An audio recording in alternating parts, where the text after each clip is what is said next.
idi. Məndə o daha olğun rollar idi, 30-35 yaşda. Mən dedim ki, mən bu rola elə paltar kimi böyüyəcəm içinə. Və elə də oldu. İndi də məsələn xanımada, müfəttişdə. İndi daha onları mən düşün, nəinki o vaxtlar. O vaxtlar daha ola bilər deyim. Yəni ki, o da, yəni ki 18-50 fərqi yox idi, amma 10 yaş 10 yaşdır. 15 yaş 15 yaş daha olğun. Və baxmayın, aktrisanın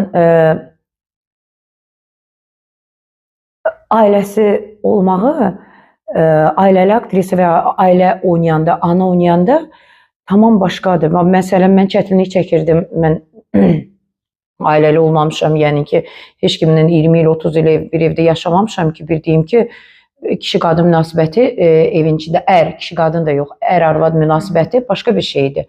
O səhvlərimi orada gördüm mən. Yəni ki, sonra adi bir əqrəb mövsümündə bir balaca epizod ki, uşaqları axtaranda mən orada biraz çox düşündüm ki, mən ana deyiləm axı özüm. Mən onun özümə tapdım nələrsə. İndi nəyə dərəcədə alım mən bilmirəm, amma mən çətinlik çəkdim. Mən fikirləşirdim ki, ana balası necə axtara bilər?